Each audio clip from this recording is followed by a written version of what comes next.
Imagina pelear bajo los focos, con los puños envueltos en gloria, mientras el mundo entero observa, esperando que falles. Imagina ser el símbolo de una nación, aunque tú nunca lo pediste. Imagina derrotar al ídolo de América y ser odiado por ello. Luego imagina salvar su vida, en silencio. Esta no es la historia de un boxeador cualquiera. Es la historia de Max Schmeling, el hombre que venció a Joe Louis, el alemán que se negó a arrodillarse ante Hitler, el campeón que eligió el honor por encima del poder. Quédate hasta el final, porque esta historia te hará replantearte qué significa ganar y qué significa ser verdaderamente invencible. Martial Power. Descubre el arte. Domina la batalla.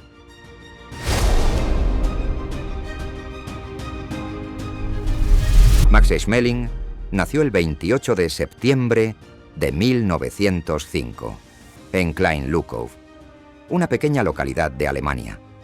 Creció en una Europa convulsa, una bomba de tiempo que acabaría estallando 2 veces en su vida.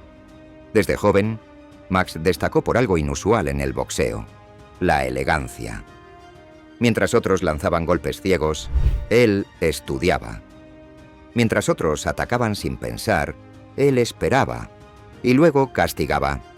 No era una bestia, era un estratega, un artista del ring. Cada combate era un tablero de ajedrez. Cada golpe, una pieza movida con precisión quirúrgica. En 1930, se convirtió en campeón mundial de los pesos pesados tras vencer a Jack Sharkey. La pelea fue polémica. Sharkey fue descalificado por un golpe bajo, pero el título era legítimo. Max se convirtió en el primer alemán en la historia en conquistar la corona de los pesos pesados. Y de pronto, todos lo miraban. En Estados Unidos la prensa lo respetaba. Era alto, técnico, sereno, una presencia imponente. Pero en Alemania empezó a convertirse en algo más, en un símbolo nacional, en un peón de algo más oscuro. En los años 30, Alemania ya no era solo un país, era un volcán, y del cráter emergía el nazismo.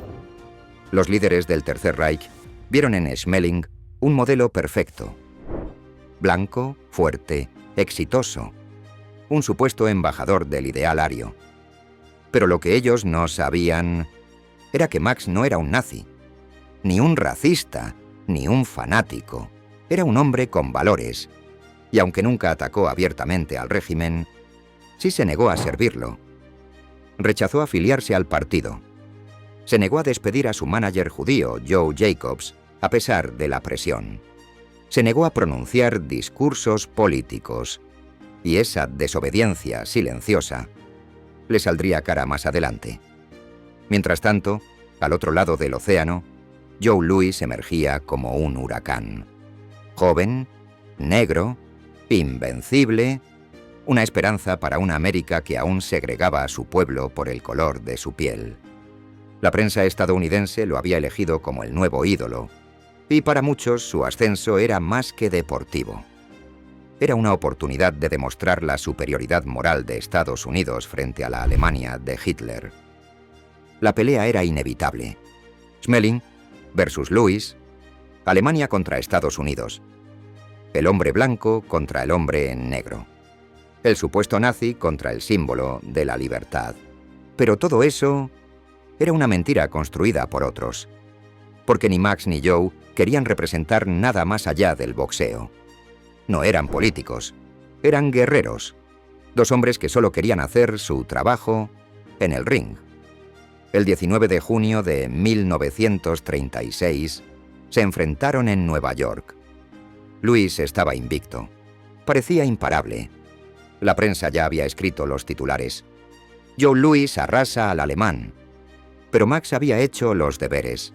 Estudió todas sus peleas y detectó un fallo diminuto. Joe bajaba la mano tras lanzar el jab izquierdo.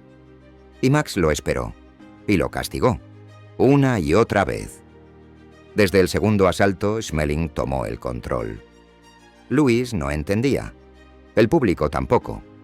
Un alemán de 30 años estaba desarmando al ídolo americano, con frialdad quirúrgica. Asalto tras asalto, Max fue destruyendo el mito. Y en el 12º round, llegó el final. Joe Louis cayó noqueado. El mundo estalló. Alemania lo celebró como una victoria política.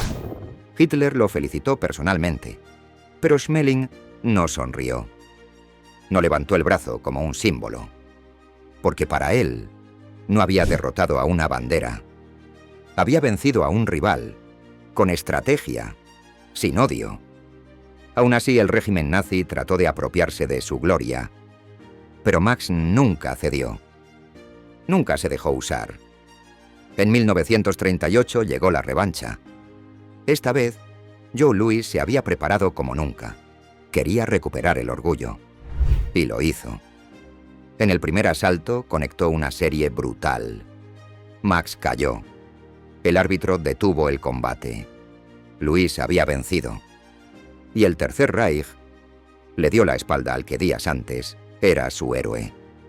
No lo expulsaron públicamente, pero le cerraron las puertas del poder. De símbolo pasó a ser silencio incómodo. Y entonces estalló la guerra. Max fue reclutado a la fuerza. Se convirtió en paracaidista de la Luftwaffe. Saltó sobre Creta en 1941. Vivió el combate real. Fue herido. Volvió a casa, con cicatrices que ya no eran deportivas. Cicatrices del alma. Cuando la guerra terminó, Alemania era un país devastado.